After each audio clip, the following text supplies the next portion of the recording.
समुद्र के किनारे एक छोटे से गांव में कमाल नाम का मछुआरा रहता था। वह न तो बहुत अमीर था और न ही उसके पास कोई बड़ी नाव थी।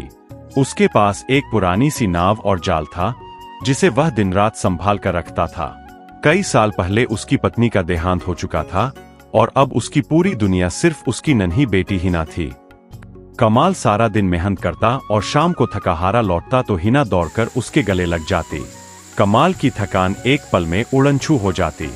एक दिन कमाल समुद्र से खाली हाथ लौटा। उसके जाल में एक भी मछली नहीं थी। वह बहुत परेशान था कि आज बेटी को क्या खिलाएगा, लेकिन हिना मुस्कुराकर बोली, अब मेरे पास वापस आ गए हैं, यही सबसे बड़ी खुशी है। कुछ दिन बाद गांव पर बड़ी मुसीबत आ पड़ी। समुद्र में तूफान आ गया और कई दिनों तक किसी मछुआरे में हिम्मत न हुई कि नाव लेकर पानी में उतरे। गांव वाले भूखे होने लगे, बच्चे रोते थे और औरतें परेशान थीं। कमाल ने यह हाल देखा तो उसका दिल न माना। उसने हिना से कहा, बेटी, अगर हम हिम्मत न करें तो गांव वाले और ज्यादा परेशान हो जाएंगे।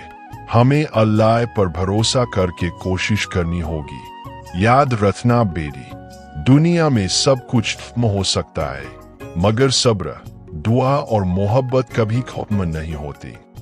अब्बा, मैं दुआ करूंगी और अब जाल डाले, इंशाअल्लाह सब खैर हुआ।